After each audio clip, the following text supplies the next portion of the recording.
선창의 가족 여러분, 일주일도 평안하셨는지요? 여러분은 신앙과 과학에 대해서 생각해 보신 적이 있으신지요? 대다수의 많은 과학자는 하나님의 존재를 인정하지 않고 하나님이 계시다라는 것을 전제하지 않고 자신들의 학업과 연구 활동들을 합니다.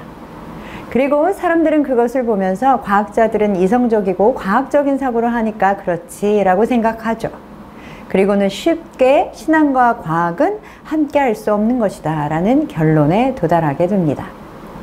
많은 사람이 신앙과 과학이 함께 할 수 없다라고 생각하는 또 다른 이유는 삶의 구석구석에서 창조론과 진화론이 부딪히는 것들을 경험하고 또 이 두 진영이 결코 타협하지 않는 것을 경험하기 때문입니다. 여러분은 과학을 얼마나 신뢰하십니까? 인류는 자연주의 세계관을 가진 과학자들이 발견한 이 과학적인 진리로 눈부신 발전을 이루고 있습니다. 지금도 계속해서 새로운 발견들이 되고 있고 또 우리의 삶은 더 편리하게 바뀌고 있죠. 그러나 과학과 신앙과의 관계를 정의 내리고자 한다면 과학은 한계가 있다라는 것을 먼저 인식해야 합니다. 그리고 그 과학이 가지고 있는 그 한계가 무엇인지에 관해서도 분명하게 인식해야 합니다. 그렇다면 자연주의 세계관은 무엇일까요? 자연주의 세계관이라는 것은 세속적이고 인간주의적인 세계관으로 하나님의 존재나 또는 초자연적인 그런 세계를 거부하는 세계관을 말합니다. 우주 만물은 자연적으로 생성되고 소멸되고 또 모든 역사를 우연의 산물로 보는 것이죠. 사람 역시 독특한 의미와 목적에 따라서 창조된 것이 아니고 자연적인 운행 법칙에 따라서 생성된 부산물이다 라고 주장하는 세계관이 바로 자연주의 세계관입니다. 현대인들은 마치 우리에게 필요한 모든 지식과 정보를 과학이 제공해 줄 것처럼 믿고 살아가지만 과학으로는 알 수 없는 것들이 너무나 많이 있습니다. 과학을 통해 발견된 과학적 진리라는 것들은 기능적 지식은 제공해 줄 수 있습니다. 그러나 삶의 근원적인 질문에는 대답해 줄 수가 없습니다. 우리가 어디에서 와서 어디로 가는가 라는 인간과 역사의 근원과 운명에 대한 답이나 무엇이 선하고 아름다운 것인가에 대한 그런 답이나 또한 무엇이 도덕적으로 옳고 그른가에 대한 답과 문제 해결은 과학이 할 수 없습니다.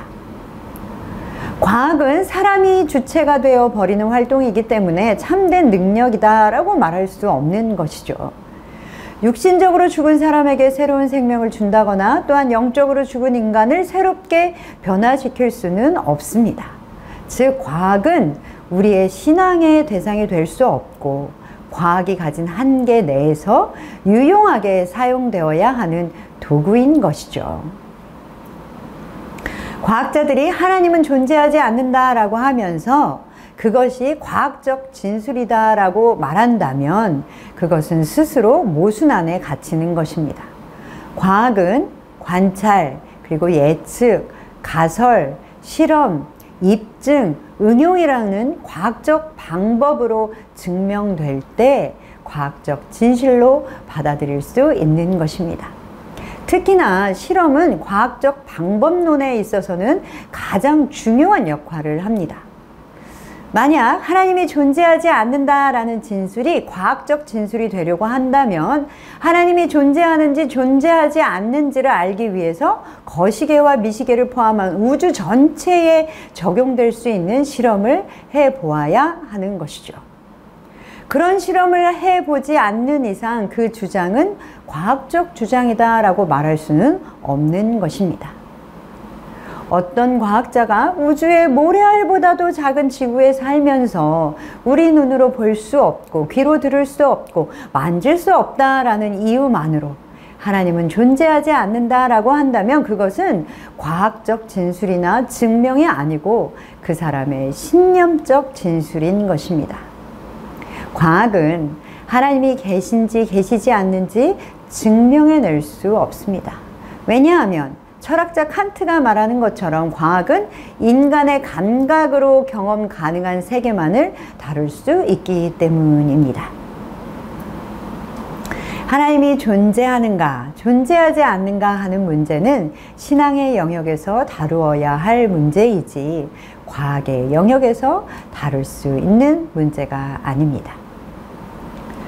우리는 과학적이라는 말이 앞에 붙으면 조금 더 그것을 신뢰하게 되지 않습니까? 많은 사람이 과학적이라고 하면 의심보다는 수용하는 쪽을 택합니다. 과학이라는 것을 맹신하는 것에서 오는 결과인 것이죠. 성경과 과학은 같은 차원에서 대등하게 비교할 수 있는 것이 아닙니다. 성경은 본질적으로 과학적 진술을 담은 책이 아니라 신앙적 진술을 담은 책이기 때문에 그렇기도 합니다. 여러분, 과학을 얼마나 신뢰하십니까? 과학은 과학으로 인정해야 하는 것이죠.